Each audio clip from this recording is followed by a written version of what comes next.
My name is Clara Towson, and I'm a friend of the show. Boom. I am Francisca George, and I'm a friend of the show. Perfect. Hi, my name is Susan Leemans and I'm a friend of the show. Boom. Yeah. My name is Zainab Summers and I'm a friend of the show. Boom. Hey guys, my name is Sasha Vickery and I'm a friend of the show. Boom. Hi, my name is Lloyd Harris and I'm a friend of the show. Perfect. Hi, my name is Jan Faria and I'm a friend of the show. Boom. Yes. Take one. Well done. Hi, my name is Jasmine Paulini and I'm a friend of the show. Wow, Jasmine, you got it in one time. Ready?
Ready? Play.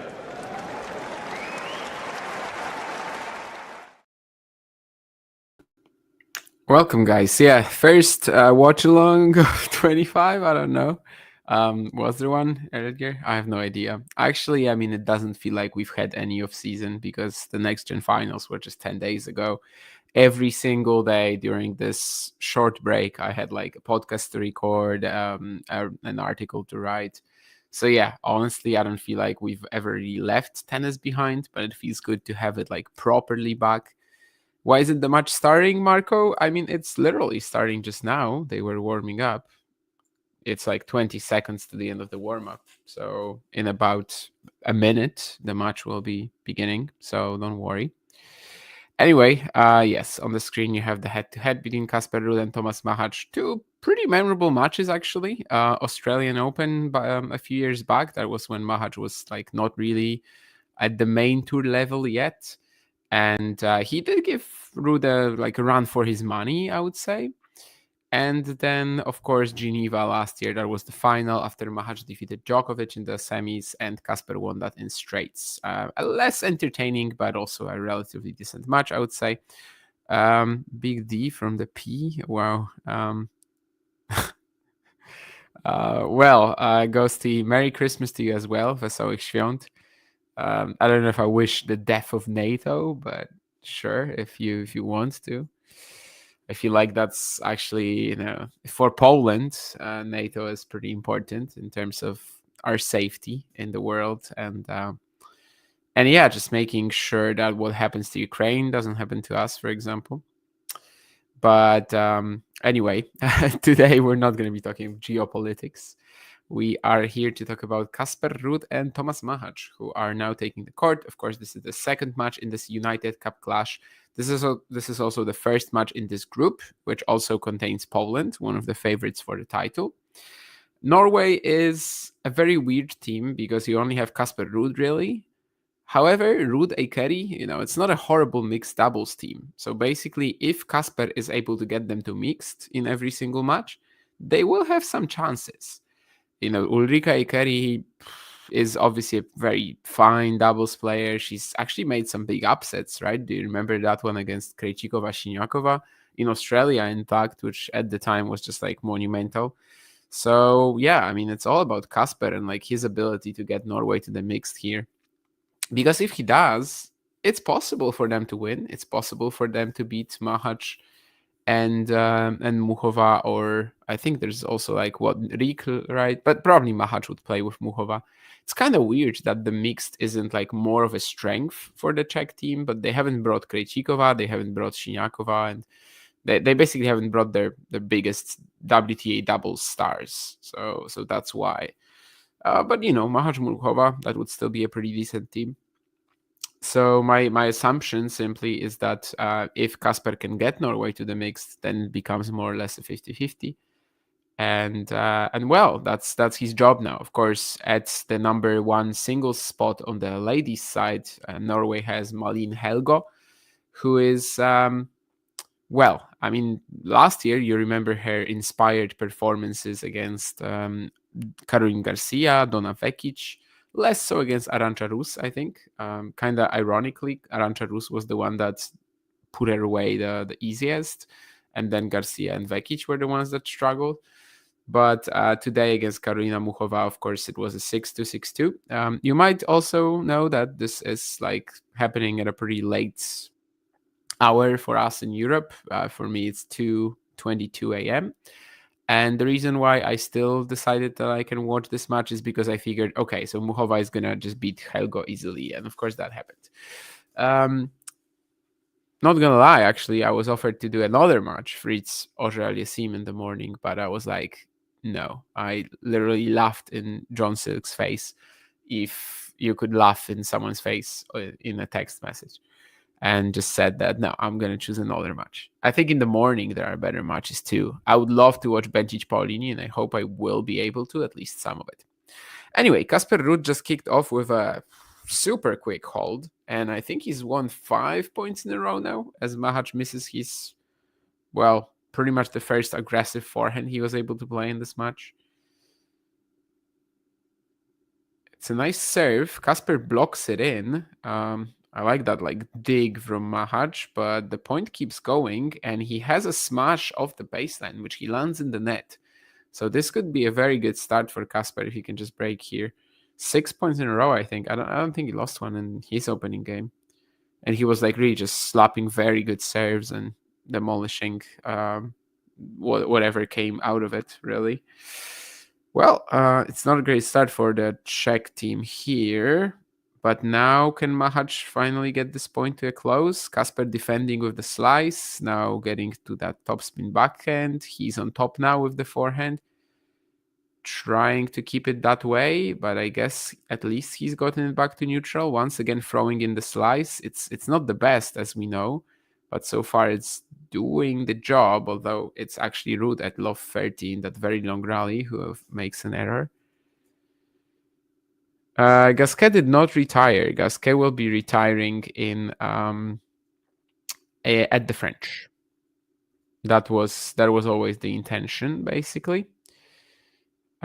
Should I be honored that you turned off Squid Game? I mean, you can turn on Squid Game anytime, and you will not be able. Well, I mean, I guess technically you could watch this show on a replay too, but it kind of doesn't make sense with a sports event, right? So I think I am slightly honored, let's say. But obviously your Squid Game access isn't limited, right? And your access to Talking Tennis watch-alongs kind of is. Anyway, great serve from Machac, and Ruud will not be able to block this serve, block this return in. So now it's 40-30, and maybe the short king will be able to fend off this early trouble.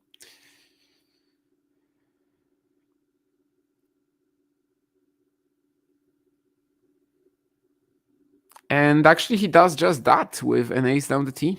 So that's a good recovery from him. And we're starting at 1 game all.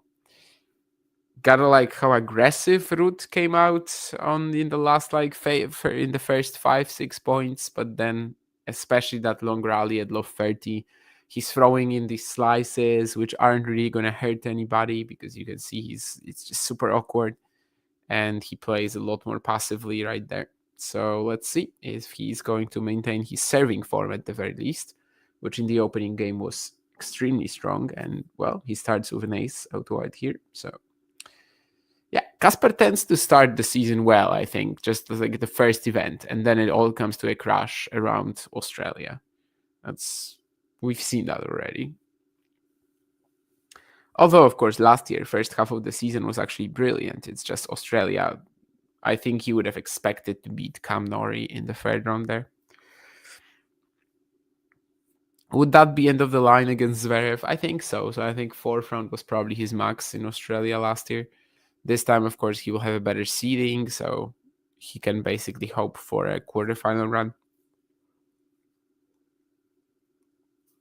without like running into any of the big guns earlier, right? Of course, I'm not saying he has to get to a quarterfinal or whatever, but like that would be the kind of like the max without facing Zverev, Medvedev, Alcaraz, and Sinner, right? Well, actually, Djokovic, I guess, is in there too. But if both Djokovic and Ruud are top 8 seeds, then they can't face each other until the semis anyway. So, well, once again, we've got these slices from Ruud, but he actually mixes them up well with the topspin backhand here. It's a very long topspin backhand exchange. And he gets to his forehand finally. And there's a lot of spin and pace coming there at the Machac backhand, which he eventually does not handle. So very, very aggressive start on serve from Casper, that's for sure.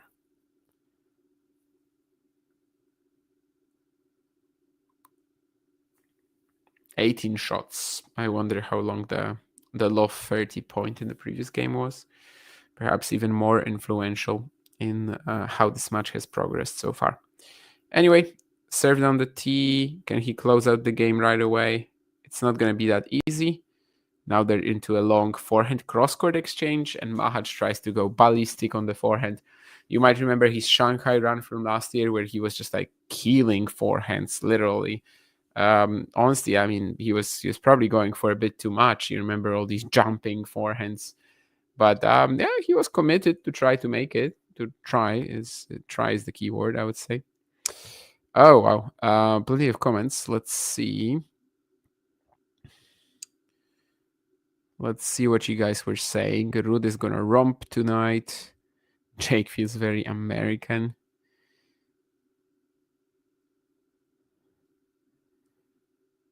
Muchova looking good. Do you think she can win a slam this year? Sure. I mean, I think the year doesn't really matter, right? I mean, if she's healthy, she can be a contender. US Open, she was close to a final. French Open, of course, 2 years ago, she made the final. She can pretty much win any slam on the calendar. Of course, it largely depends also on what Sabalenka and Świątek are doing, but that she is like commonly known as one of the players that can trouble these two. I think it's kind of obvious that we are actually going to get a chance to is it tomorrow? No, I think tomorrow is Poland against Czechia, right? Or is it Poland against Norway?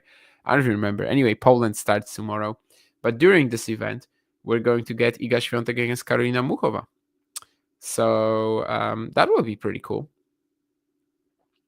I do want to check out how that matchup looks. Kind of like, after some time of not getting it.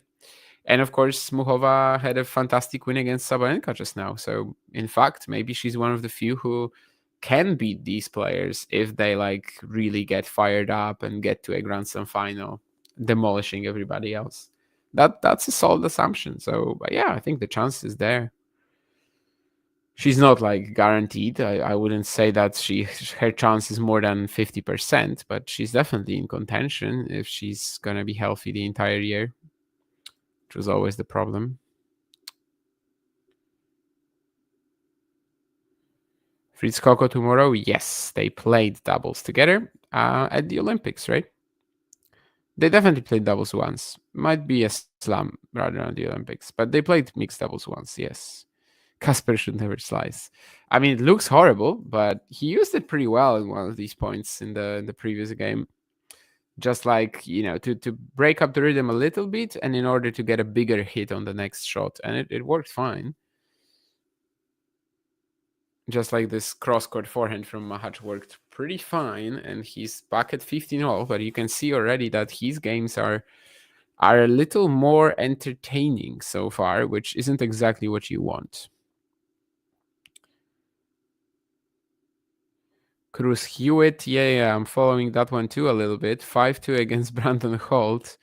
And to be honest with you, I mean, Brandon Holt is kind of the guy you want to play, right? As a young kid without that many like weapons or anything. Like Brandon Holt is just gonna, you're just gonna be in that grind fest with him. So that's pretty good. It's now about whether he can maintain it. Forehand heaviness on our screens, and I mean, this stat comes at a pretty interesting moment, as well, basically this was such a sensational inside in forehand from Casper.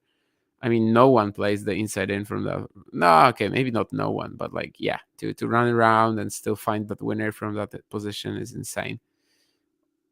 Obviously that's kind of what he loves the most on the tennis court. Wow, this is a crazy point, and Machac is still gonna win this, but Casper defended the smash and like was still in it. All in all, though, this was maybe an example of Casper trying to go for that inside in once more, actually not doing enough with it. So Machac was early on the counter and took over, but this could have ended in so many different ways after Casper jumps up and hits that smash defense. But yeah, kind of like 2 points in a row where you see the very difference between Casper Ruud placing his forehand like directly in the corner of the court with that inside in, or leaving that space for Machac here. Of course, the Czech is also a pretty like, early ball striker, if you may. So the timing was instantly rough for Casper. 40-30. Once more, an entertaining game with some opportunities for Casper, but let's see if Machac can close this one out without it going to deuce as well. Well, it will go to deuce as he double faults.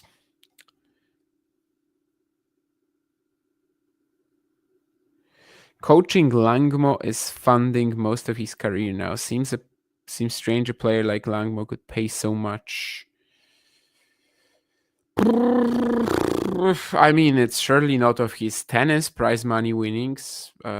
What his financial position is, I don't know, but obviously it's not of what he earns from tennis. Maybe he just has some random sponsor who believes in him. Maybe he just has rich parents. Ooh, another double fault from Tomas Machac, 2 in a row now. Jake is in Alaska now. Okay. Oh, wow. Yeah, this is difficult. What is the best area of Leo Borg's game from what you've seen? This is such a difficult question. Because I don't feel like there's anything that really stands out about Leo at all.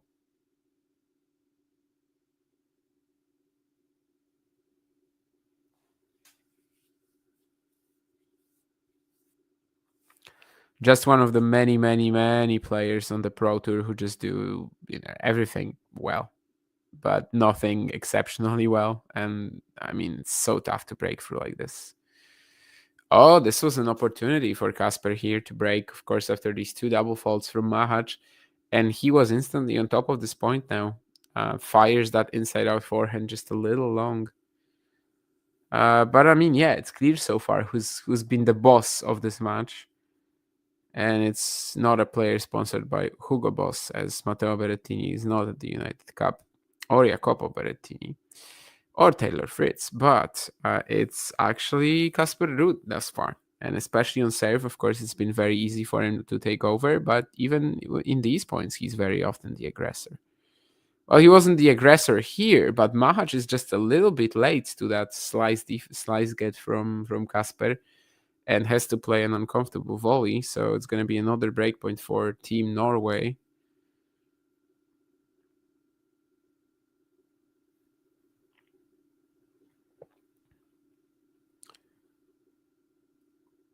Breakpoint number 2.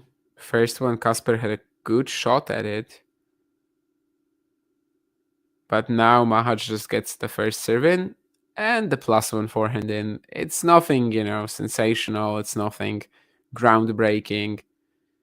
It's just good serve, good quality on the third ball. And that's usually going to be enough on a court like this. We are, of course, playing in Sydney. United Cup is played in Perth and Sydney. Sydney tends to be a little quicker. And I think we've been seeing that too. What a crazy volley that is from Machac, and he's going to win the point behind it. When he gets that first serve in, he's been able to stay aggressive, and that's just putting a little bit of a dent in Casper's game plan, I would say. But yeah, that first volley here, not the finishing one, but the first volley, pretty insane. Not much that Casper could do from that position, even though he got to it. And now, will he be able to take that game? Off the backhand, so he's kind of like his trademark weapon. He's unable to put the shot away, but eventually he finds the opportunity to just line up the backhand and take it down the line, redirect it perfectly. That's, of course, the money shot, the money maker for Tomas Machac. And he gets the game. 2 games all after 17 minutes. But it's clear that the Machac games have been more entertaining in a negative way from his perspective. He's had to work for these holds, but so far he's doing it. He's winning them. So let's see if Casper can just maintain that sort of like almost perfect record on serve. And he starts exactly like this, just a massive serve down the tee and inside out the other way.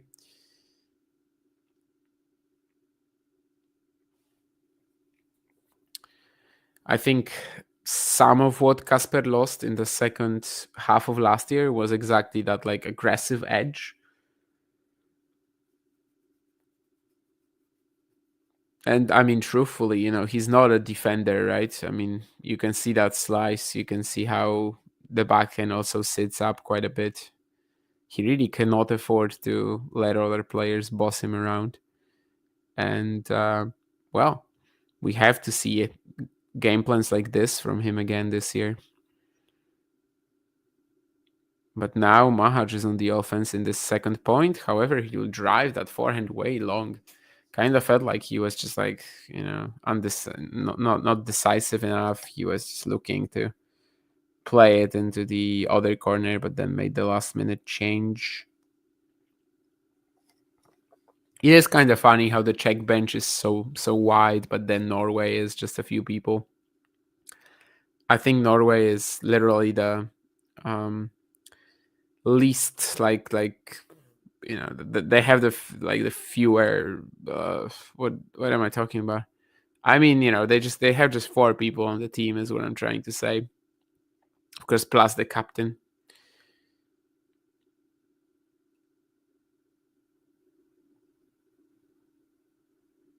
And some other guys, clearly, but still. It's a big contrast to some of the other squads. But that's how this event functions, right? I mean, Casper can just kind of like get Norway into the lineup by himself. And I don't hate that, to be honest. You guys know I love my Viktor Durasovic. So even though he probably won't get to play, I do enjoy seeing him on the bench. And he is very, bearded now.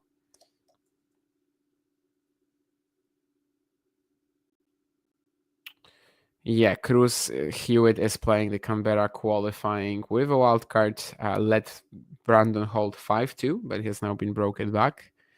I think that might be one of the matches that kind of works like, if you remember, Moise Kouame playing Denis Yevseyev in the whatever challenger qualifying in France it was last year. But we'll see. Jesus. Yeah, Kyrgios Pechi Perikar is such a dream matchup for anyone that enjoys watching tennis. It will be absolutely unwatchable. It will just be like serves, and serves. But it will still be watched by many, including me, because it's the first match for Kyrgios right back, right? So yeah. I kind of look like Tomas Machac, Marco says. I've heard that before. I'm not sure if I agree, but I posted a photo or like changed my photo on Twitter, and then someone said that why is Tomas Machac sitting there or something like that. I've heard some Portuguese players as well, like Nuno Borges or who else was there? Pedro Sousa maybe. I don't know. I feel like I don't really have like a clear look-alike, but it's more about people who just have similar like hair or facial hair. And there's a lot of them on this planet. The more facial hair you have, the less of your face is visible as well. Very nice recovery here from Casper on this first point of the sixth game. Really deep into his forehand corner. And yet he's able to come up with this. Machac unable to provide the half volley pickup. Probably could have been quicker at the net there, but I guess he wasn't expecting that sort of a response from Casper. He should be able to clean up this one. Yeah, this is just... Oh, actually, maybe not. Yeah. Again, a bit of a miracle from Ruud here. That's super high lob, and Machac misses his second smash of the match. This time he was able to handle the +1 on the backhand side so well that I thought the point was done. But Casper just anticipates well, runs, super, just sprints hard into the other direction and gets it done. I mean, gets Machac to just play one more shot. And now at low 30 again, Casper is slicing. Jesus Christ, I mean, please don't do it.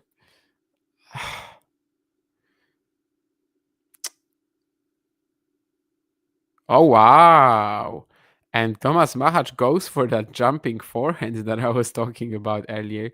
The Czech bench is like, the girls are just amazed, Maybe Shinyakova will be... No, never mind. I'm not going to even like talk about this. I'm not going to make jokes like this.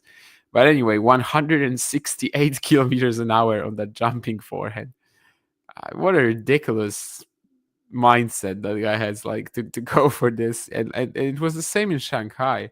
Like, it was not working out, and he just kept smashing that forehand on the jump.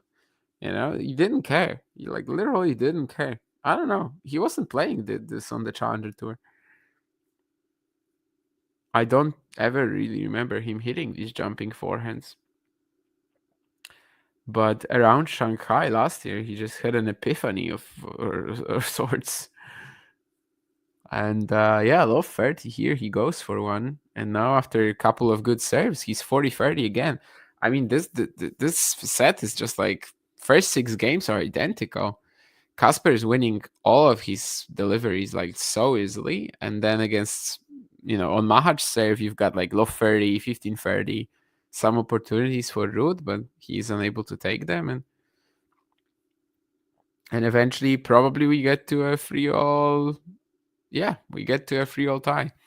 I held my sentence there for a little bit because I was just thinking, what if Casper recovers from that? But no, actually not.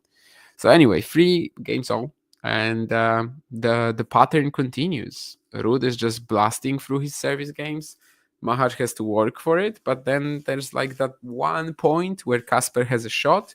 He's not clinical enough, and then the opportunity is gone a couple of points later. Well, I guess there was also that game with 2 breakpoints, but that kind of just like further strengthens the point, right?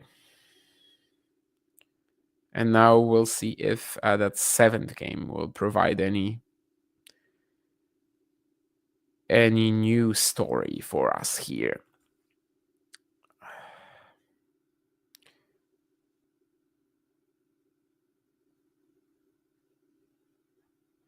What do I expect of Bercheta this year?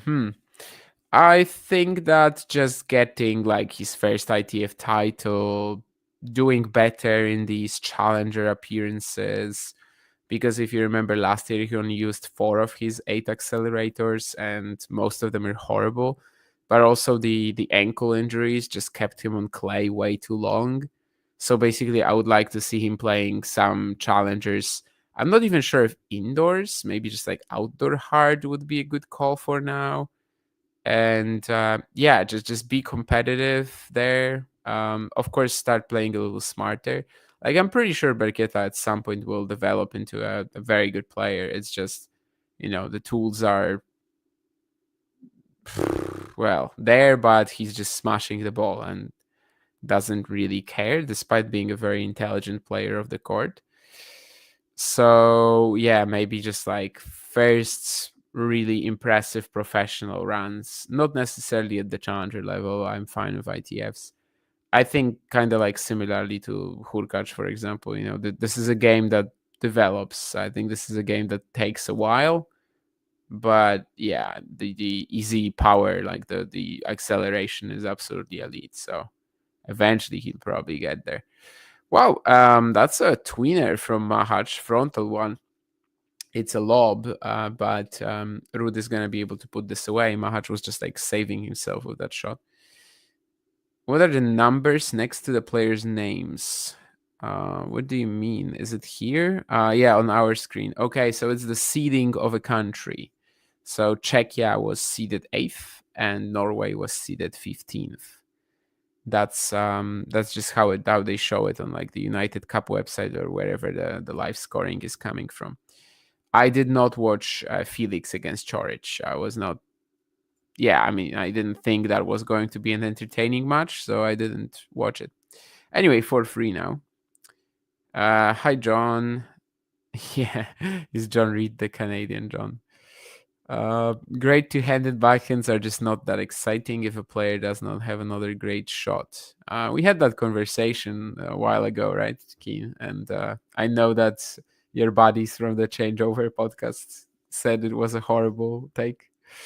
Well, I mean, it depends. Like that Tomas Mahac's two-handed backhand, that does not excite you? I don't know. It's pretty exciting to me when he goes line without any issues. Mini rusty, but yeah, that match has to be a dogfight, right? Casper, Brandon Holt against Cruz Hewitt, kind of the perfect match for a youngster because you're guaranteed to be in the rallies, you're guaranteed to be in these long, super extended points. But then again, on the other hand, like, can you really keep it up at that age? That's another issue. But yeah, I did not watch Chorich. Felix, there's a couple more comments still that I have to get to. Exceptional backhand slice, yeah. Where will Colarini finish year-end in the rankings? Where is he right now? I don't think he's in the qualies, right? Or is he? I would be a little surprised, I guess. Although he had runs. Like he had some runs last year, right? Like the Challenger 50 swing in South America. I'm just not positive that's enough to be in Grand Slam qualifying right now. But let me check where he actually is. Of course, that's kind of unrelated to where he finishes the year because he's going to be finishing the year over 12 months from here. Well, that's a really poor volley missed from Machac. Maybe you're just going into that same trend again. Anyway, Colarini, yeah, let's say like 250 or whatever, maybe even lower. Oh, actually, he is in the in Australia qualities. Okay, he is 204. Yeah, so all these Challenger 50 runs were enough. So I'm gonna say like 250. Yeah, I'm gonna say he does a little bit less of that, and that's kind of the end of the story. Like a little bit less success. Although actually something that I was thinking about recently is that so many of these like strong Argentinian prospects, they were able to break the top 100 this year, right? So you've got Tirante, you've got Darderi, you've got Darderi. I know he's representing Italy, but he's Argentinian. Anyway, especially Comesaña and Navone. So if these players like would just keep playing main tour. Whoa. Okay, sorry. I'm gonna finish that in a second. So Machac is at the net again, but Casper finds this ridiculous banana forehand pass. It's actually like almost like a lob, but Machac, I don't know if he has a play on it. Probably not. Yeah, I mean, he definitely does not. He would have to like jump. He would have to hit a backhand smash of John Isner's levels. Actually, John Isner wouldn't jump like this. Let's say Giovanni Mpeci Pericard, if he was to backhand smash, maybe he could catch it. And insanity, because Machac misses another smash, and this is a break to love. I mean, of course, this was kind of like brewing the entire set. Casper was much better, and Casper was pushing for these breaks, but you never know in tennis, right? It might all just suddenly pop. But no, it doesn't. And this is a break to love with a horrible volley from Machac on the first point, with a double fault on the second point. Now Ruud playing this ridiculous forehand pass. And, well, I guess a lob even, although it wasn't directly over Mahac's head, I guess.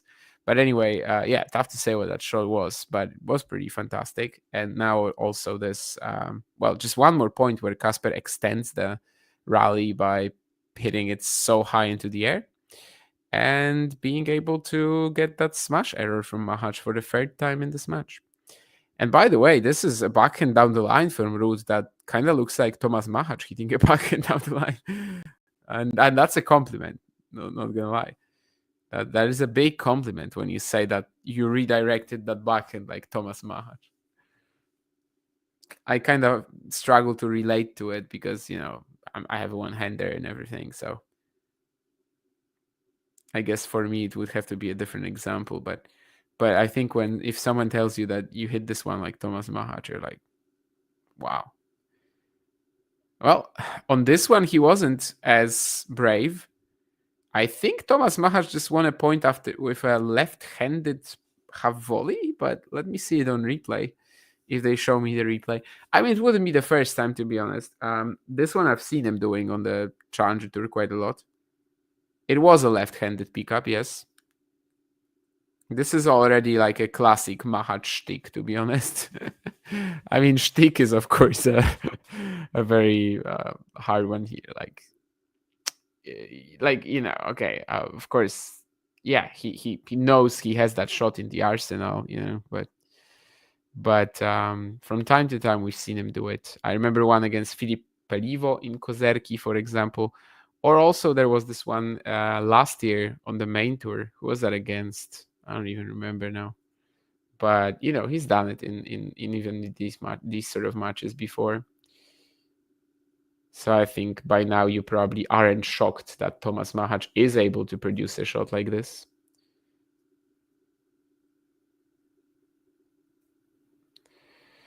But well, we'll see if it actually grants him anything because he's still 15-30 down here.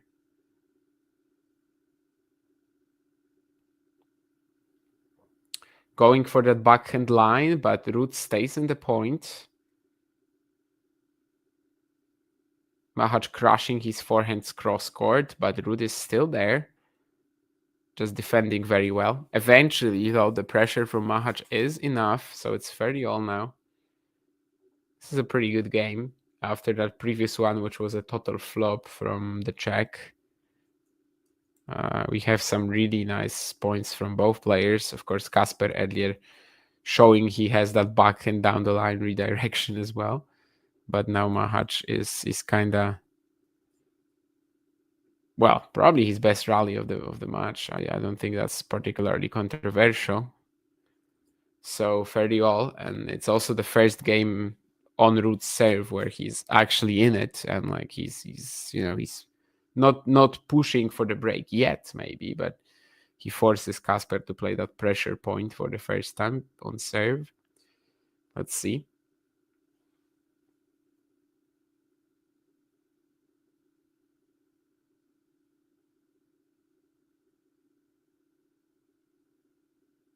Well, I think Casper just broke his string on the first serve. So, you know, obviously it's not going to be like ideal preparation for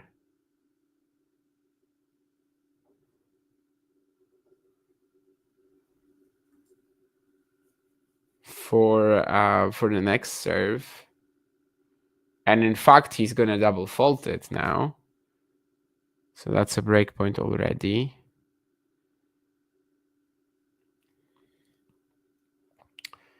What else do we have here? Maybe I'm gonna talk about the questions from the chat, the questions and comments from the chat after this breakpoint. Actually, 30-40. This could be quite crucial. Casper goes middle, maybe out wide. It's tough to say because it's in the net. Could have been at the body, actually. Could have been a good choice, I think, if he landed it.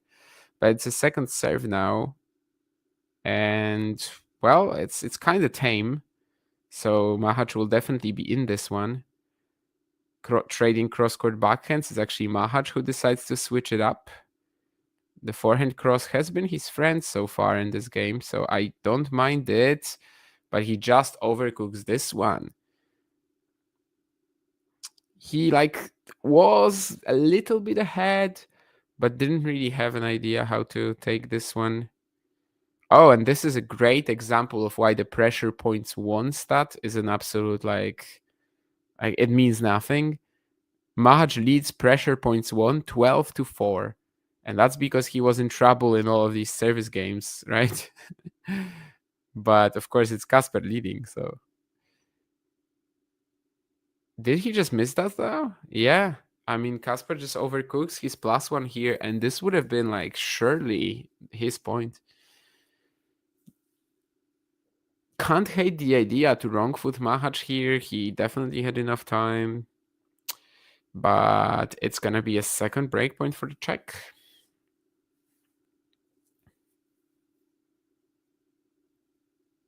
Ace down the T. That's clutch from Ruud. I'm not sure how many aces he's hit, but it's plenty. And kind of right on cue, the TV production crew shows me that Ruud has hit 5 aces so far. One of them only from Mr. Tomas Machac. If I remember correctly, it was to close out the game. Ruud goes T again. And I think once again, he just overcooks that +1 forehand. It's the same shot, really. This time, however, it's wide, not long. But you could see, this time he, snapped at it so hard. Well, I said I wanted to see aggression from Ruud, the aggression that was missing from his game in, for large chunks of 2024, especially the latter half of it. So I guess I shouldn't be complaining. It's another good serve T from him, though. And this time the +1 forehand is safe and sound. It's kind of just very aggressive into that forehand corner again. But you can see that it's not really close to any line. And generally, that's the play, right? You don't really want to... Well, of course, you want to be finding the very back end of the line. But if there's no reason to, why would you? Well, gonna be another put away for Casper of the forehand, and he misses another one. It's an inside-out forehand that goes wide this time. So the 4th breakpoint for Machac. This is a bit of a crazy game. I mean, 3 consecutive points now on the deuce side. Casper just misses a +1 forehand, and I don't know. It's his bread and butter here. But he's not executing. However, he stays in this. But not anymore. It's another +1 forehand. This time inside in. That is just... I don't know. I mean, this one felt like he never had the belief that it was going to go in, but he went for it regardless. Anyway, what did we have in the chat? Also, Hewitt and Holt stuck in that tiebreak. I've been watching that one a little bit too. Buruchaga is demolishing blocks on an outdoor hardcourt. That's wild. Anyway, Raducanu. Why isn't Raducanu on Team GB? I mean, why would she? Katie Bolter is on Team GB, and number 2 players aren't really a part of the United Cup anymore. I mean, they're not needed at all. So it doesn't make sense to play if you... Yeah, I mean, it doesn't make sense to play the United Cup if you're not going to be the number 1 or playing the mixed. Where do I think the Lord will finish year-end? Probably lower than right now as well. I think he's way weaker than the average Challenger player. Okay, not the average Challenger player, but the average European Challenger player, or I don't know. Just I think in good quality draws, he doesn't really belong right now. 6-3-6-2 Ruud. Well, definitely not anymore. How do you hit a drop shot in ping pong when the table is so small? It's actually, well, I mean, there's rarely space for it. However, it kind of depends on how your opponent is playing. Like if your opponent is lobbing, I mean, if your opponent is just like lobbing from behind the table, it's actually pretty easy to hit a drop shot. It's pretty tough to hit a good one, though. There's no like common technique to do it, I would say. Just like in tennis, it's so much different than the tennis drop shot. With the rubbers in table tennis, you're never gonna hit a drop shot like in tennis, especially of the backhand side. It's just impossible. I've hit a similar one of the forehand, I guess, sometimes, but you really need to have a good spot for it. But when the opponent is lobbing from way behind, it's pretty common. I was actually playing this match today where basically I lost the first 3 sets. We were playing up to 5, and I lost the first 3 sets, 9-11. And I saw that my opponent was just like super tired. So I figured, well, I might just like outlast him. And that's what I did. But by doing that, I was just like playing off the counter and lobbing the furthest I can go into his backhand corner, basically trying to hit the very end of the line. And well, in that match, my opponent hit 1 billion drop shots. So it really depends on the play style. But yeah, I mean, I can definitely imagine matches where there's just no opportunities for it whatsoever. I would say I very rarely play a drop shot, for example. I guess I just like playing off the back foot a little bit more, so there's rarely space for it for me. Well, Machac with another cannon forehand, 142 on the +1 here. Looks like he's gonna easily take us to 5 games all. Jake is not happy with Brandon Holt. I do not understand that Buruchaga blocks scoreline. In case anyone watching that, I can definitely understand the Holt Hewitt scoreline. And in fact, I've been watching that a bit on my phone. Anyway, 5 games all.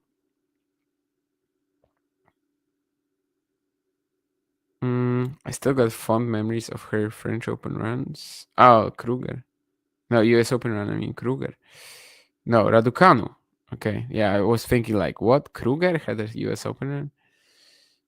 Reading this like 10 minutes later gets a bit confusing sometimes, but check that last point out. Okay, that's a decent pun.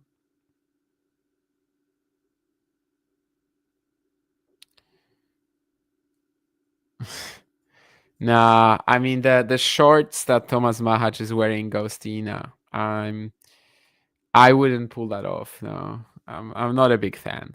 I like relatively. I would say I like relatively short shorts. Like I probably feel better in them than in like the longer ones that almost go to your knee, but not the ones that Tomas Machac is wearing. I mean, that's just insane. Like the ones that Casper has now, like that's probably perfect. Although he's look pretty tight, to be honest. But anyway, that's like kind of the perfect length, I think. You gotta show, what your strengths are, right?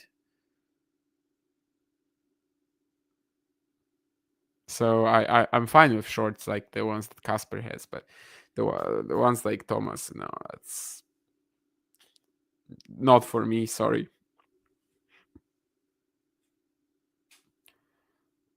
But if he likes that, who cares? And he's kind of made it a trademark. So, I mean, Ruud is super dedicated, by the way, to like keep smashing these forehands into oblivion, and then, well, sometimes it works out, sometimes it doesn't. Right now at 15 all, he hits another one inside out that was like far too risky, but he lands it right on the line. I mean, I don't know. I mean, so far, the last few games, it kind of feels like he's treating this like a training match. He's just like, Casper is playing a drill right now. And it's like, the drill is to hit a serve, and then you have to crush the next forehand, just like, regardless of what the ball is. That's kind of how the last few games have felt. I don't know. I mean, the United Cup is an actual event. They're playing for points here. he's also playing for his country to get to the mixed potentially. So maybe he should cool off a bit on some of these. But he's still winning this game. And in fact, here he's playing it a little slower. And also playing it pretty nicely. That half volley at first and then just super safe with that last one too. So much top spin.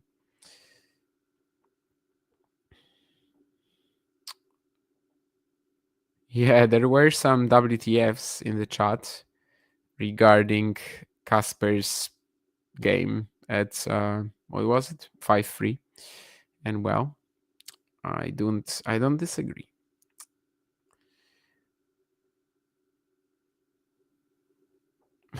I mean, nothing is the World Cup of tennis. It doesn't exist. So we have a lot of cups, but neither is quintessential, I would say. Not anymore, at least. Davis Cup used to be the World Cup of tennis. Right now, it's it's still an important event. I think the last few years, actually, they had, especially because of Sinner and everything, they've had some big stories. But probably the emergence of so many cups is kind of like detrimental to the importance of every single one of them in a way.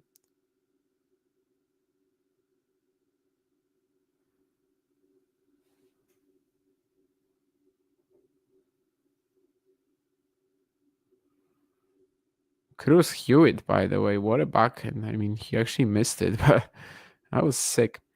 Anyway, I saw where US college tennis is going to change the rules and allow for substitutions.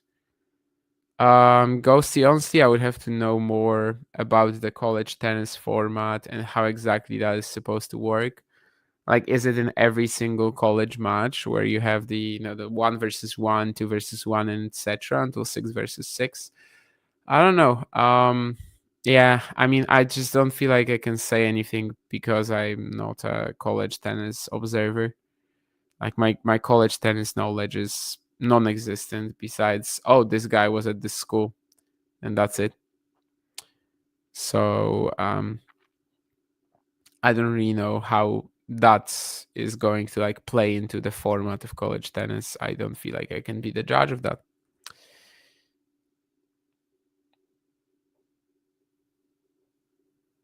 Yeah, exactly. Gotta show off the assets. Yeah, Jake is not a fan of Brandon Holt.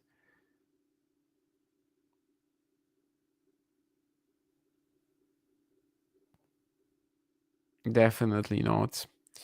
Anyway, Machac serving at 5-6. There was also a question about Sakari and Tsitsipas. I'm not really sure what you're referring to. Is it like generally or their performance today or actually yesterday? Well, I mean, generally, I think they have really good chemistry with each other, which can help in this format. Like, let's say you put them against two elite doubles players, I think they might have a very good chance to win simply because, we know that sometimes the singles players beat the doubles guys, but also because they have really good chemistry, which the other like proper, let's say, mixed pair might not have because whoever plays, no one plays mixed. And Sakari Tsitsipas, they've had United Cup, Hopman Cup with each other, and I just feel like they've always interacted really well. They're like friends on a personal level, and I think that's really helpful. So even if Maria was, beyond awful in singles yesterday, I think in the mixed against Steph, she's kind of like able to pick herself up. It was good for them, obviously, to win this match and keep their chances going. They're going to play Kazakhstan, so Sakari's chances against Rybakina there, they look pretty horrible, but we'll see. I mean, the biggest thing, I guess, is that Spain was already eliminated, so they didn't like put out their best lineup, right? I guess Cavalier Remers was also playing with Carreño Busta against Kazakhstan, so Martos Gornes was the change, and Spain wasn't playing for anything, whereas Greece was. Actually, Spain, could they have, well, if they won this, could they have been the best runner-up in the group? Probably not, right? Yeah, I don't think so. Anyway, never mind. What I'm trying to say is that it was very important for Sakari and Tsitsipas, and especially Sakari, to win this mixed doubles clash today, and I think they're a very dangerous duo. They're gonna play Greece now. Tsitsipas is the big favorite over Shevchenko, whereas, of course, Rybakina is the pretty big favorite over Sakari after what Maria showed today. And then you just have the mixed and the Kazakhstani team, as well as they played on the first day of the event. They're also like a bit of an impromptu combination, right? Of Rybakina Shevchenko or maybe Rybakina Nedoviesov if they decide to switch it up. Anyway, let's see. This is the Machac Ruud tiebreak now. We're getting the win predictor on the screen. As useless as it is, it's showing 50-50 now, which makes sense. Casper, however, loses the first point with a backhand he mishits. So this is a mini break for Tomas Machac.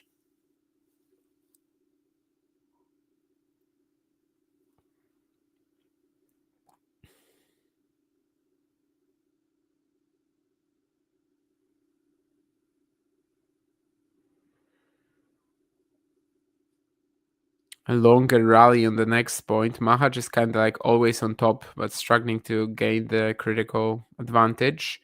And netcourt keeps him in the point, but I think he eventually misses that loopy forehand.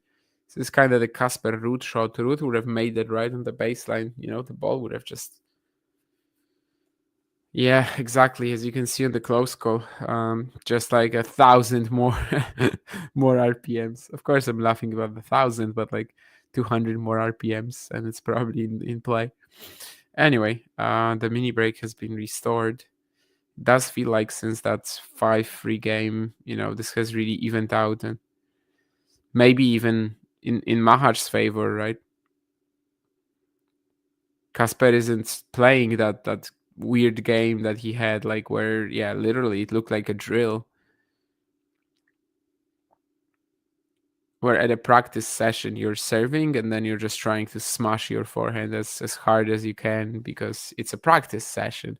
It doesn't matter that you lose the point. You're trying to learn something. You're trying to potentially get this option into your matches. But yeah, I mean that lost him the game where he was serving for the set, and now we are essentially dead even. In fact, you could definitely argue that Machac has been the better player the last 15 minutes, and I think he just proved it as well with this crazy return second serve winner. I mean, second serve return winner is what I'm trying to say.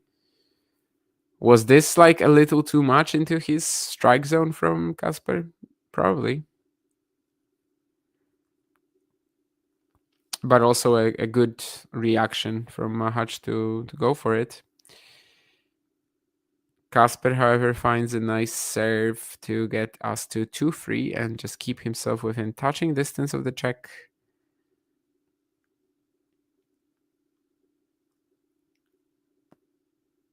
So much interaction of the captains here at the United Cup. It feels like almost every other point Casper is talking to his dad and Machac is talking to Vacek, right? Daniel Vacek, I think Daniel Vacek. Well, but this tiebreak is not going to go like, as you would expect, as simply on the next point. Machac completely breaks down on the forehand side. So we've got errors, we've got ridiculous winners, and we've got some pretty weird strategizing from at least one of the players already in this set. And I think, yeah, it's been entertaining. I am kind of worried that it's going to be like 60 minutes in this set. So if they go free, I might have to stay up until like 6. And that would be a disaster for me tomorrow because I also have to be up relatively early. But well, we'll work with what they give us, right? I mean, we'll have to make do. Anyway, 3 points all. We still haven't learned all that much in the breaker, other than Machac. The last 15 minutes has been a bit more energetic than Casper.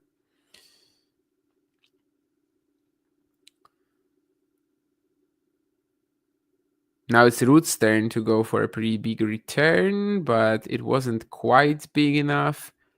And eventually he makes a quick error on the next shot. So 4-3 Machac with 2 serves coming from Ruud. 55 minutes on the clock. So in fact, this might not go over 60 minutes, but pretty close.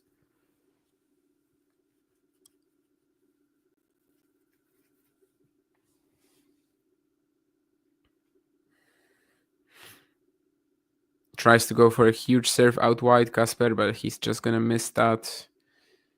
Second serve. Last time I think we had a second serve from Ruud. Machac slammed the return winner.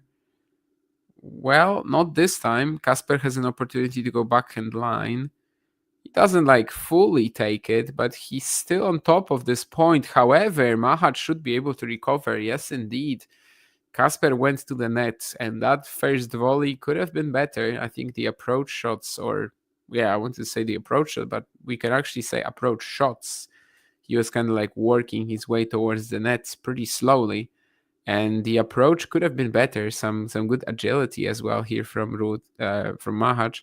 You can see on the replay how he basically did not basically a split. That's a bit of a stretch, but was able to pick himself back up in time is what I'm trying to say, despite the acrobatics that he had to pull off in this point. So he's now up a mini break, but this time it's a pretty crucial one. It feels like a crucial one. 5-3 up.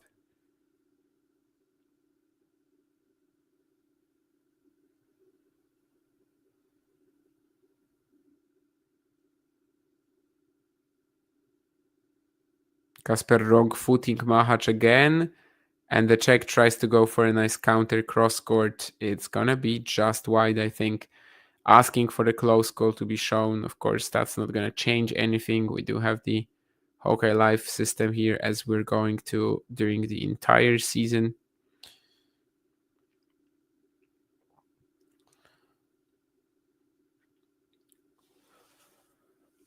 But, he's got what he wanted now, right? 5-4 and 2 saves. That's the position you want to be in. You win even one of these points and you're guaranteed some set points.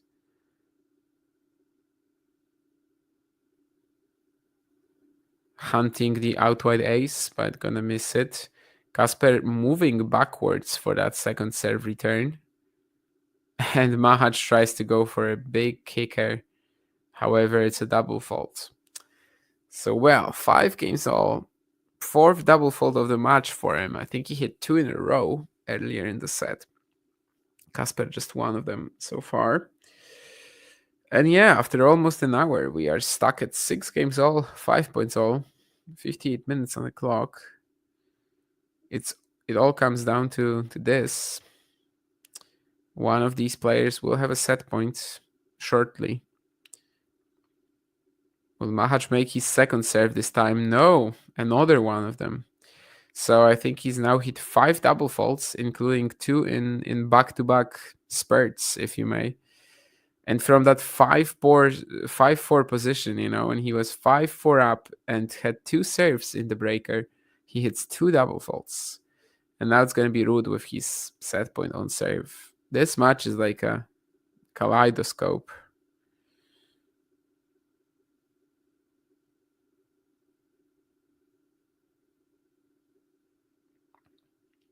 Ruud goes T. We're going to have rally. Backhands cross. Machac not willing to step into it yet. Ruud slicing once. Machac now on that backhand line that he loves so much, but Casper recovers and shanks his next backhand. So 6 points all now. And, just keeps on coming. We just don't know what's waiting around the corner at all in this set. Well, Cruz Hewitt, after a few set points in that opening set, he is now kind of falling behind now against Brandon Holt, but still a pretty decent showing. Of course, probably neither of you wants to hear about that. Well, actually, Jake might. Anyway, 6 games all, 6 points all.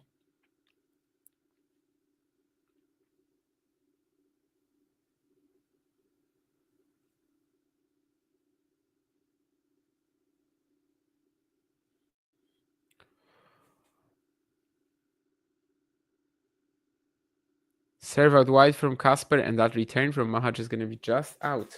So now it's going to be a set point for Ruud, but on return, the one that he had on serve, well, can't say he choked it away or something like that, but certainly wasn't the best of efforts with that backhand shank.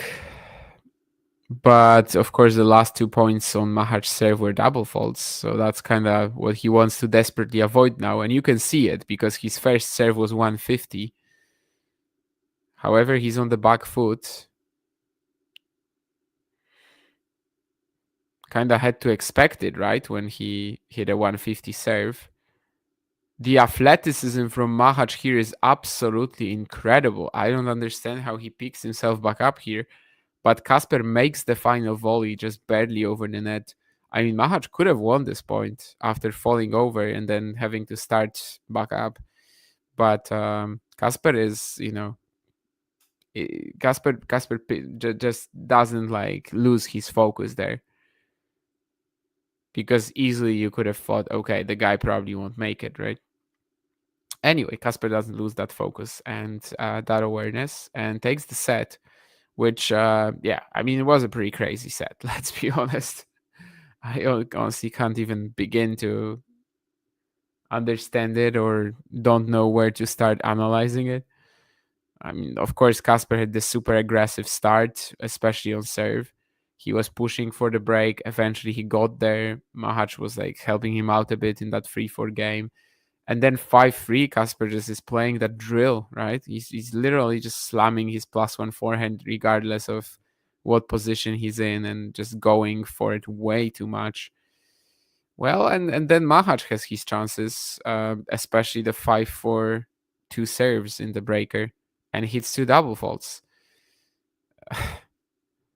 I mean, yeah, it was a crazy set. And now we kind of arrive at the question of like how the two players will respond. Sometimes the player who takes the first set tiebreak is just gonna completely take over in the second set, and you kind of feel like Casper has the ability to do it, but of course it will also depend on how Machac responds to that mentally.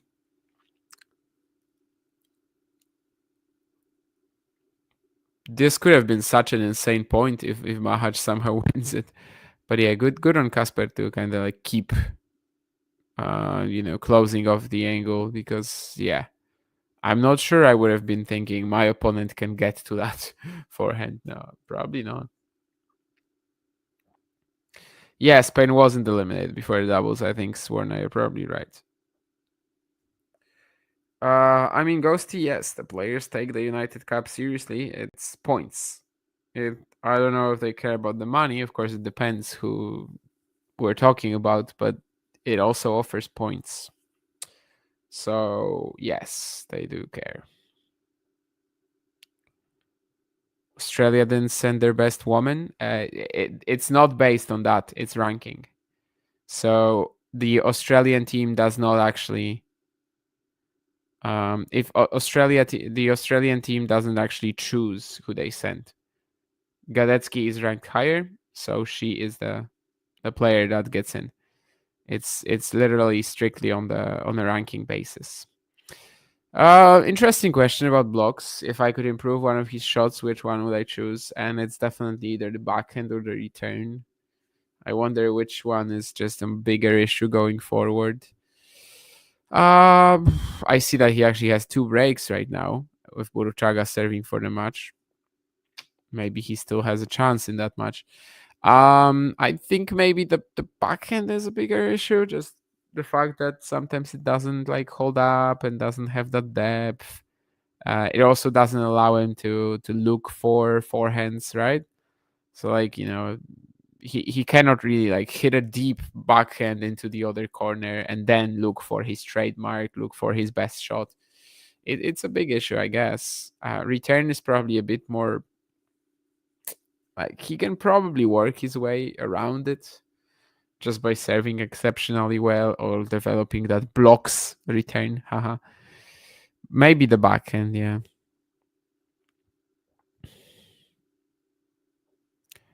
I mean, again, it doesn't matter. If Gadetsky is better, she's just ranked higher. And I mean, Gadetsky was just in a WTA 500 final. You know, let's kind of put some respect on the name, I guess. Who is gonna beat the Americans? I mean, Poland is the other main favorite. There's also Italy, which I think is wildly underrated.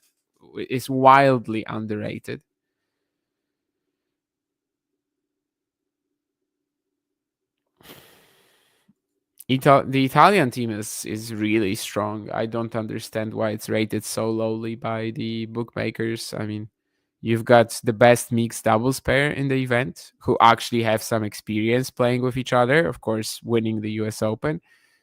Also, you've got Paolini, a top 5 player, and you've got Koboli, who is not really a weakness against most teams. You know, he's going to get a chance at least against anybody. So I think Italy is for me like right behind Poland and the US.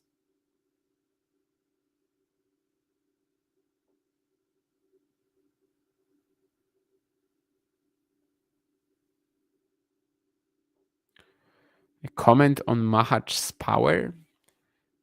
I mean, he just takes the ball super early, you know. He's maybe like not the strongest physically. You know, he's not gonna have the biggest arm out there, but I mean, he just takes it super early, and that's where his power comes from, right? Mostly from the timing rather than having a super powerful arm and massive biceps or something like that.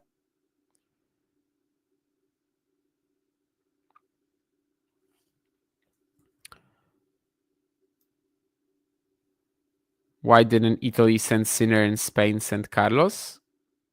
Yes, I can end the stream at the end of the match. I mean, you don't have to. You don't have to. I mean, you know, it's not a mandatory event. The players sign up for it. Like for the United Cup, the players sign up for it. So let's say there's the word number 30, word number 40, and word number 50 coming from one country. It's the word number 50 doesn't have to play. Like they're not gonna put a gun to his head and say you have to play. They're not gonna force Sinner or Alcaraz to play if they don't want to. But if two players from that list sign up, then the one that is higher ranked is going to play. And currently, with the format that we have at the United Cup from last year, so that's the second edition this year, the number 2 players just, you know, it just doesn't pay to be a number 2 player. I mean, this is actually a very wrong expression because it does pay good money. However, it just doesn't make sense for you because you're just spending a week as a sparring partner essentially. Daniel Collins is probably the only player that, like, the only like top player that's did that this year, right?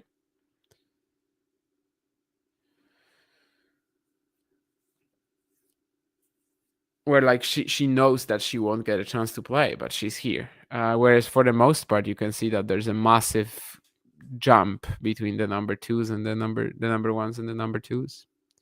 The other players are just playing Brisbane. The other players are just playing Hong Kong and everything. The incident with the umpire last year? I don't even remember what that is. Ah, this one. Okay, Jane. Yeah. Yeah, I don't really get that.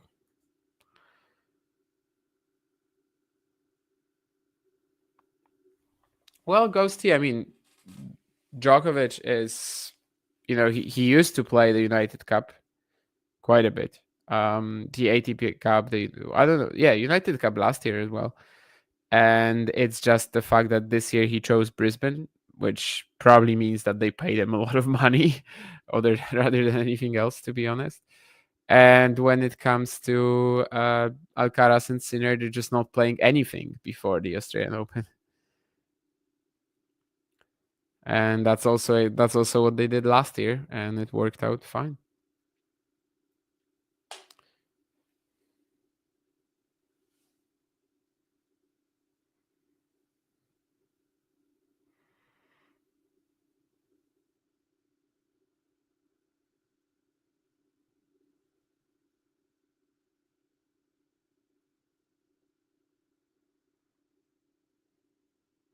Anyway, we have already started the second set, obviously. And Casper Ruud had some chances in the opening game. I mean, maybe didn't get to like breakpoint or anything, but he was pressuring Machac. He's of course the player who is now kind of like fired up psychologically, and if he gets to an early lead here, he could kind of end the match right there, but we'll see. For now, Machac is holding on.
Fairly all here.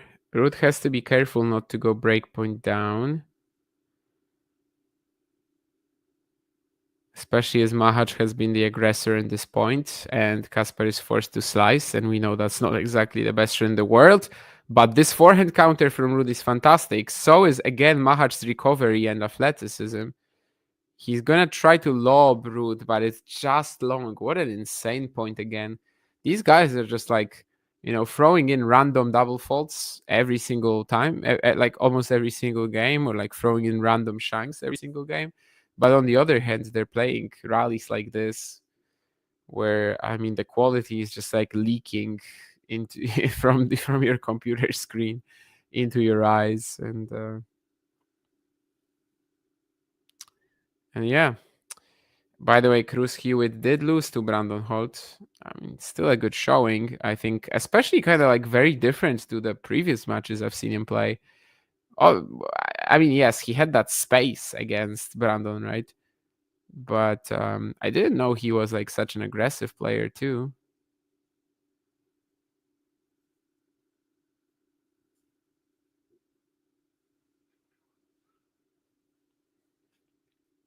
And Ruud wins the game eventually.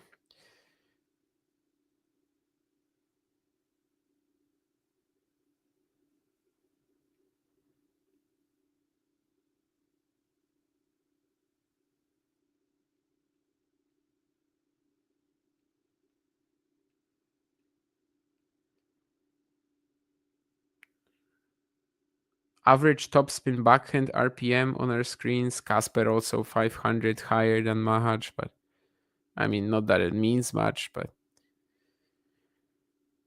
kind of interesting that that Machac is hitting. He's so flat, even when he's not redirecting down the line. Well, he's also hitting beautiful volleys here.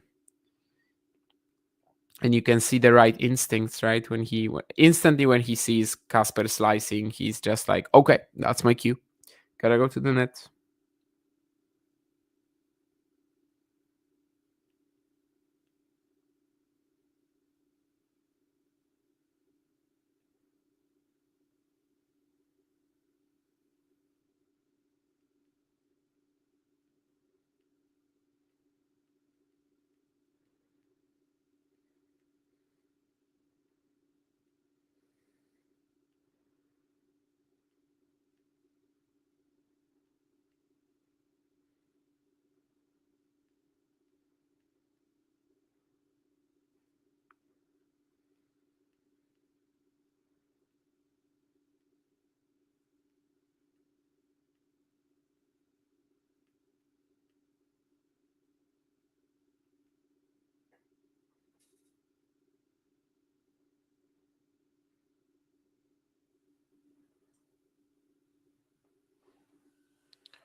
Funny shot with Machac trying to take the forehand early, and he actually makes it.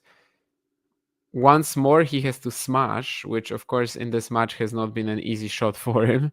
And he actually wins the point this time, although Ruud's backhand cross-court was almost inside the court. Almost. Pretty close. I have to check if this was Cruz Hewitt's Challenger main draw debut or not. Well, blocks ended up breaking in that game, but then eventually losing anyway. That's a pretty brutal loss. Oh, by the way, and this was of course not even what am I even talking about? Of course, this was not a Challenger main draw debut for Chris Hewitt, as this was a Challenger qualifying match. I forgot how strong the Canberra qualifying is. Like Holt is in the top 200, and he had to play qualies here. Next week, if anyone is interested, by the way, Cruz Hewitt will have a wild card for the Australian Open qualifying. So that's going to be another opportunity to watch him against likely a very good player. I mean, someone from the world's top 235, more or less. So a tough challenge, but honestly, today, yeah, I mean, I was more on board than I was previously. That's for sure.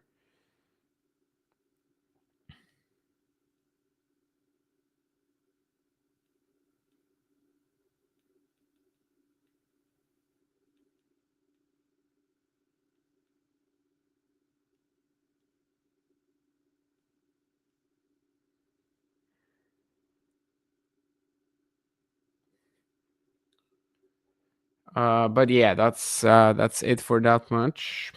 And Machac obviously ended up holding. It seems like they're having some good fun there on the Czech team.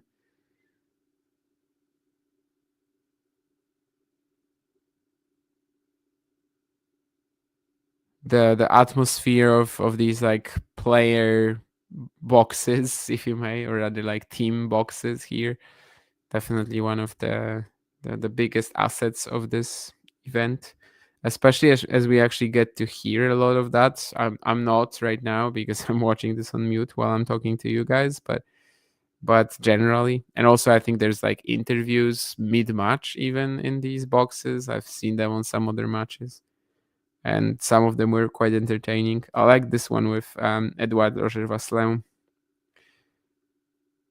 Kind of like, a player you've been watching for a decade or so, but probably much more, probably even, but you rarely hear him speak, right? He's not exactly in the spotlight, and at the same time, I'm not watching him on the Challenger Tour, so I can't like actually connect to him myself, I suppose.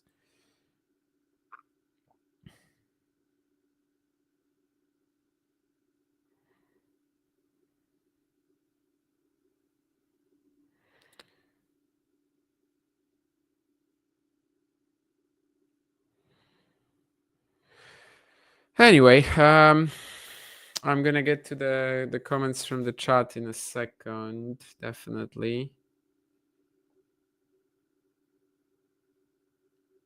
There was something about Hubi. I mean, we don't really know how he's gonna come back after the knee injury, right? But considering that he had a long off-season training block in Florida with Lendl and Masu, I think that it's clear that he's healthy.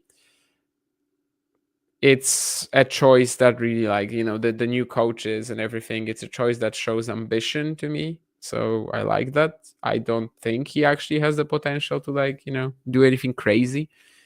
But if he is going to try, then you might as well go hard at it, right? You might as well try as hard as you can. And that choice is kind of like this. And I don't think he'll be a massive weakness for Poland at this United Cup. I mean, he had too much points against Zverev to clinch the win last year. He is a more experienced, no, maybe not a more experienced, but he's a more natural doubles player than Iga. Even though Iga at Beijing King Cup, I think she showed that, yeah, she can absolutely still play doubles. It's not like she forgot how to do it, since she was, of course, achieving great success in that competition as well before giving it up for a larger focus in singles.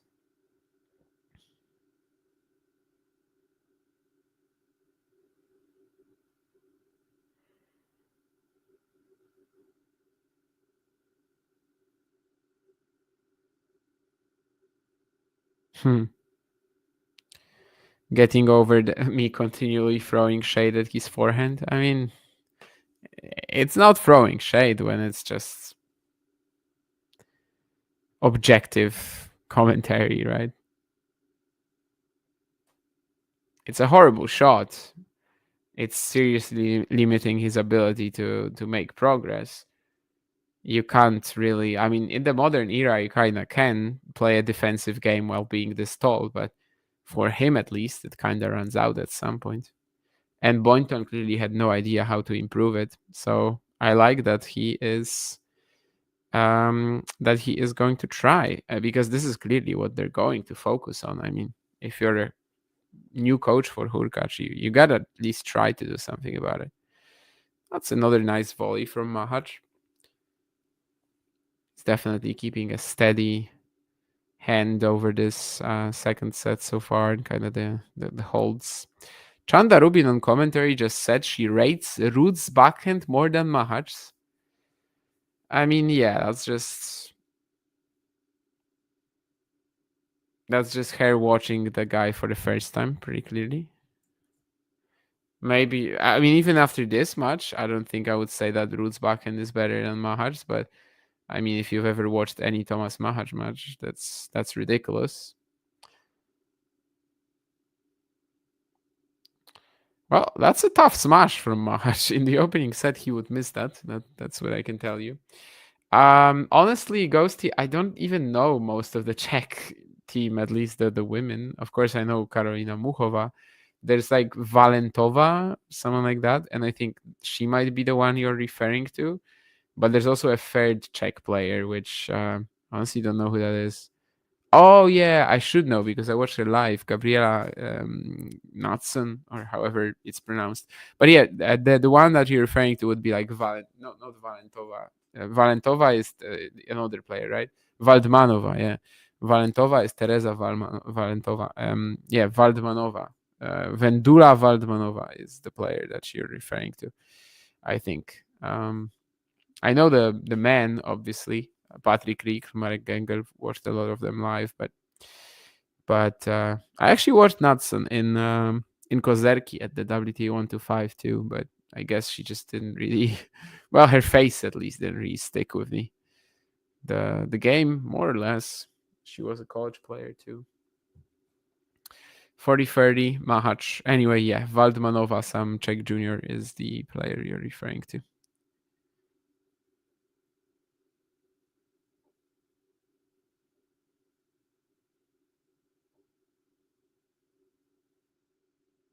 What do you mean it's a guy? Maybe we're not talking about the same person then. But I was thinking about the very young Czech junior on the United Cup bench. But I don't know. Yeah, of course it's a lady. Anyway, you don't know if I have short shorts, Ghosty. In fact, I could probably get up right now and show you that I'm not wearing any shorts at the moment. Are you excited then? Because, ladies and gentlemen, I'm not wearing any shorts. I'm actually wearing longer pants. So, yes. I'm starting an OnlyFans, yes. Join me at I don't even know what, hurkacforehead.com.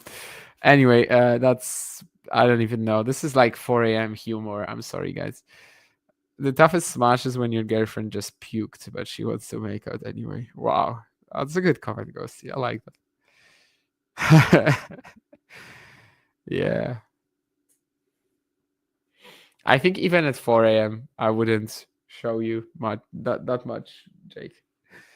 Ask me again at 6 if this match keeps going. Anyway, 3-2 Machac. Casper Ruud about to serve. Viktor Durasovic just left the court. Does that mean they're getting him ready for a mixed doubles appearance? I don't think so, but no, it has to be Ruud Aikari. They have some past. They have some past appearances together.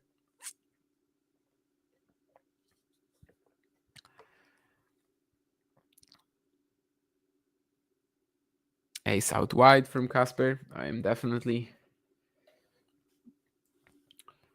getting a bit more sleepy by the minute, which it's not perfect, but hopefully we can at least get this match to a close. I definitely won't be able to watch the mixed doubles, not gonna lie. Well, serve and volley from Casper, also pretty good put away.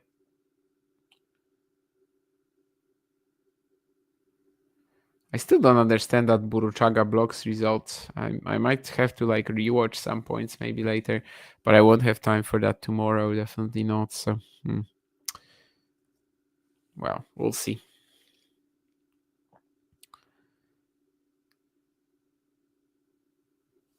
Well, another good serve from Casper. So this game is just rapid fire. Machac shaking his head. He's been able to put one return in, and that was just a serve and volley from Casper that he was able to put away with the first forehand touch. For the love, can he just clean this up in 4 points? And once again, give Machac another chance to mess up?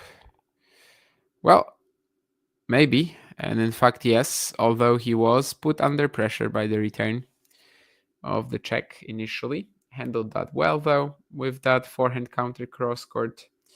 And now we have 3 games on. Some interesting matches as well right now in the Brisbane qualifying. Hanfman is probably going to beat Gasquet. Kukushkin is serving for the match against Skulkate. And also Nisher Basavaredi is playing Luca Pui. Nisher serving at 5-4.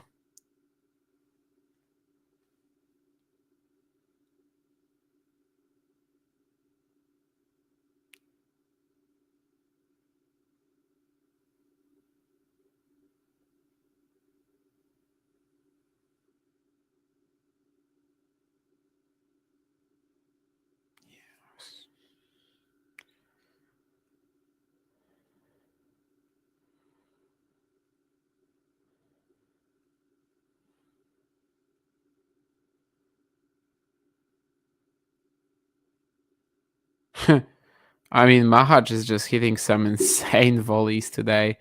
And so many shots where he's falling over, but still makes them.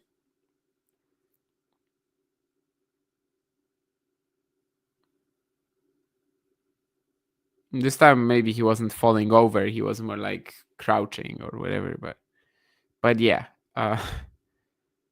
it's definitely added to the entertainment value of this match, which it has been high anyway, right? I mean, it's just so much weird progression of results. And well, Machac is at the net again, and again winning the point. I think Ghosty, earlier you said in the chat that you didn't expect Ruud to be the better player than net. Well, I wonder what you think now.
Well, this is another game that goes to the server. We haven't had a break since 5 5-3 in the opener, right?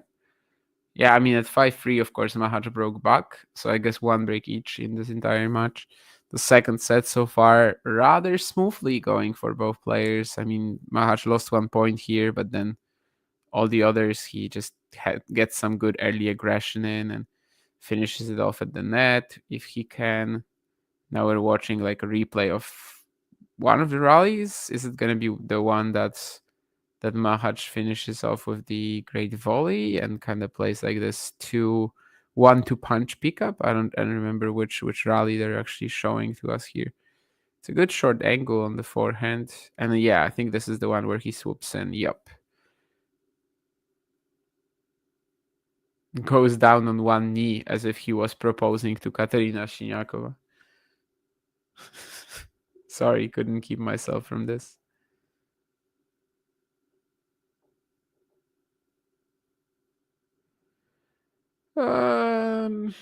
What do we have here? What chances do you give Ruud at Australia? Well, he would do well to like make use of his seeding and get to the quarters. Of course, that's not something he's ever done. Can we call a 4th round an acceptable result for Casper? I mean, depending who he plays, right? If he gets to like the 3rd round, that's like nothing, right? That's like just, yeah, I mean, acceptable, I suppose, but nothing great. If he gets to the 4th round, I guess depending on who he plays there, we could probably say, okay, that's fair. If he gets to the quarters, that's a big win. I don't think he's a proper candidate for a semi-run unless one of the big seeds falls out to someone who's not him. But then again, you know, Casper Ruud, you never expect him to do well at the slam, and then he makes the final. So I don't think Machac proposed to Siniakova. It was just a joke. Although maybe he did, I don't know. Susan Leymans, thank you, Swarna, for that info. Susan Leymans, friend of the show, won her match. Also, they started in Perth already. Laura Zygmunt is currently up a break on Beatriz Haddad-Maia, which would be quite interesting because Haddad-Maia also lost to Xinyu Gao. And that match lasted obviously 3 hours, like every single Beatriz Haddad-Maia match. So Zygmunt also is a bit of a marathon woman, if that's even an expression. So still an empty part of you since Akira called it a day. Do we know that he did, or is it just like we think that he did? But well, he was pretty entertaining. I did chat to him as well, like a couple of years ago in Poland, and he was entertaining there too, both off and on the court. Keen is just making up names now. Akira Santillan sounds like a made-up name. He was or is, we don't know. I guess maybe Keen knows, and he's just gonna tell me now. But he was an Australian player with Japanese roots.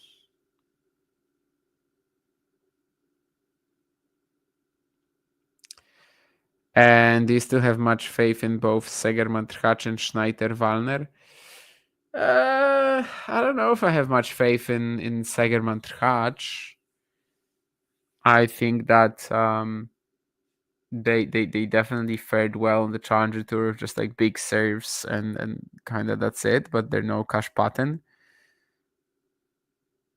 Whereas maybe Schneider Wallner a little bit more, but Schneider's baseline game is a bit of a mess. Wallner's baseline game, I mean, is a bit of a mess. And then Schneider, once he gets to the main tour, won't he like be a little overpowered by some of the other players? Like, won't he have a bit of a Petros Tsitsipas case? I don't know. I mean, we definitely have to throw them onto the main tour for like an extended period of time to see how they do. But I would say neither team is going to be like Cash Patten. Which one would fare better generally? I guess you'd like the Segerman Trchacz chances, but I don't know. It's very tough for me to say. I honestly don't even know if I'm that good at judging doubles potential. Like, Drzewiecki is better than all of them, in my opinion, and he's never really had a stint at the top 100 yet before right now, and we'll see if he actually makes something of it. But to me, he's like way better than all these guys. Well, way better is a stretch, but he's more complete. For the love, Machac hits a double fault. He's like complaining about something, maybe just himself, maybe just like, why am I still double faulting? I mean, I've done this like 10 times in this match, which is true.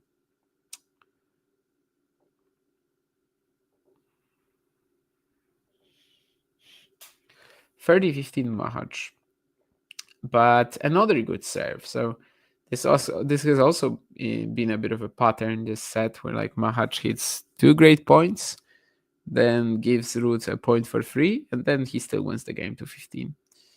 Anyway, let's see if he actually does. But this set definitely is far less crazy than the previous one. I'm saying this while Machac hit this +1 forehand into the open court, into the net. I guess while hitting it, he probably wasn't aware that Ruud wasn't even going to chase this down. But yeah, he wasn't.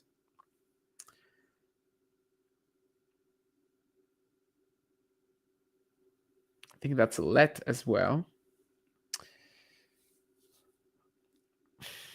Not gonna lie, a 2-set match here would kind of suit me, because I am on the verge of dying. And well, Tomas Machac is... Oh, yeah, sorry, this was the repeated first serve. Yeah, I'm an idiot. Or rather, I'm a 4 a.m. idiot. Okay. Ace down the tee of the second serve. I mean, it's a strategy of sorts. If you're struggling to keep your second serve in play when you're just rolling it in, you might as well slam it. And that's kind of what Machac seems to be showing to his team now, to the entire Czech team, with his body language right now. Just like, why not? I wasn't putting them in anyway. Zygmunt must be almost 38. Absolutely. By the way, Ghosty, Segerman, Trchacz, that's 2 names. That's a doubles team, and the same with Schneider, Warner. But I can see if you thought that these are like 1 name players, then I can see why you thought Keen is just coming up with them. But yeah, these are doubles teams. Team Henman as a guest on Talking Tennis? Probably not, but I mean, no, we can submit the application to John, if you may, and he'll see if he can. But well, maybe, I don't know. I don't know if I've actually seen Team Henman guesting on any random shows, but some of these big names from the TV do. I wonder who was like the biggest one we've had here. I have no idea, to be honest. Really was a shame about Madaras. He showed enough to make us think he still had more to give ranking-wise. No, come on. I mean, he wasn't going to be doing well at the challenger level, I don't think. He was just one of these players, or is, because he's going to, like, his suspension ends in 2028, so he might still technically come back. But to me, he was just like one of these players who, like, if he wasn't a lefty, he would be 700 in the world. His game was just so focused on getting that lefty spin in on the forehand and just playing through the opponent, through the right-handed opponent's backhand. I think that he would have really capped off at, just joining the Challenger Tour. Of course, he could have won the Brazzaville Challenger, because that's literally a 25k ATF. But I don't know. I don't feel like Madaras had that insane talent and potential that some people assigned to him only because he won 10 ITFs in a season, in like 6-7 months, in fact. And also, no, it's not a shame about him. He was the most blatant fixer out there. I mean, it's good that he got what he deserved. When he comes back, I'm going to warm up to him, because, well, I do believe in second chances. But when he comes back, he's also going to be like, what, 29, 30? I don't know. How old is Dragos Nicolae Madaras? He's probably like my age.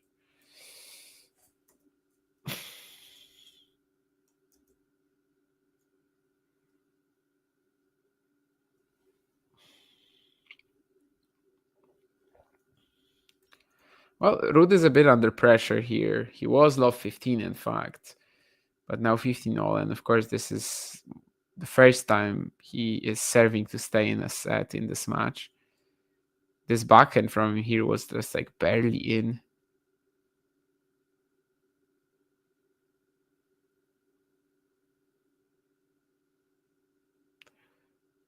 But seems like he will just slowly... Wow. I was gonna say it seems like he will just slowly outplay Ruud, outplay Machac. And then he misses that final forehand. I don't know what he's doing there. Like, why is he hitting this so flat when he's literally standing like very close to the net and he's hitting it from below the tape? Okay. Yeah, I guess he just mishit it based on the replay. 15-30 now, and Machac suddenly is 2 points away from the set.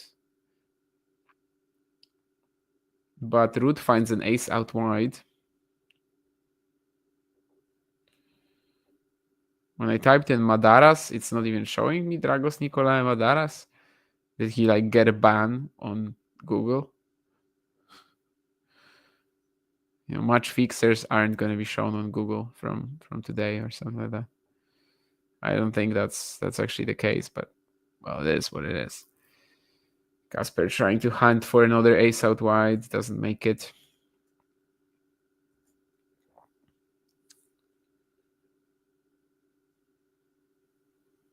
And well, instead of another ace out wide, he's actually going to find something that Machac has been finding most of the match, which is a double fault.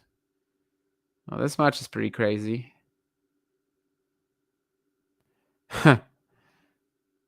Oh, Dave, hi. I mean, it shows that you're a new member, but are you a new member actually? Or I thought you were already a member. Yeah, you definitely were. Or at least you were in the chat plenty. And Ruud hits an ace down the tee. Sure, this match is kind of wild.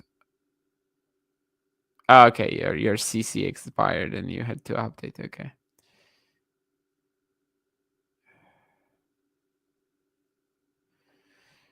Madara's last career win. Huh. I don't actually know that. That's a good trivia question.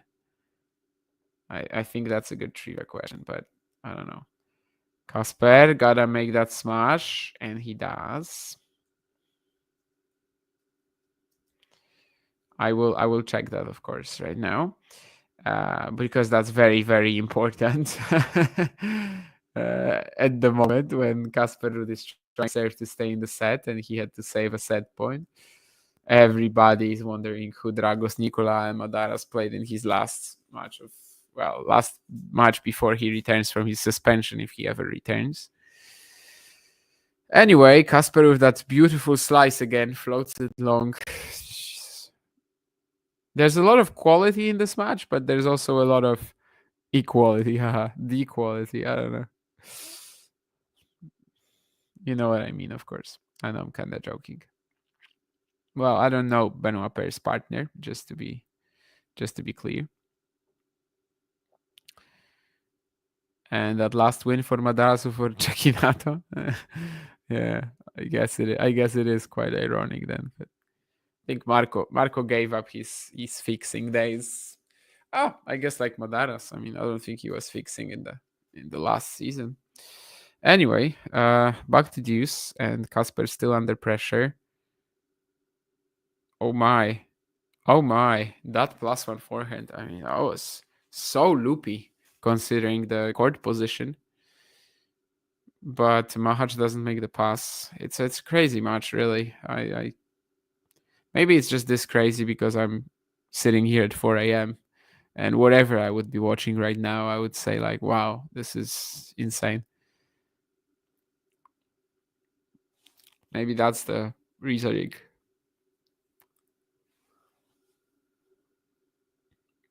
What's worse than the fact that it's so wild, it's also that it's very long, which is not too suitable for me today, not gonna lie. But, well, we'll see. As I said, we'll have to make do. This has also been a pattern. Machac trying to get that aggressive second serve return in with the backhand down the line. And then Ruud is able to cover it, play the topspin counter cross court of the forehand. And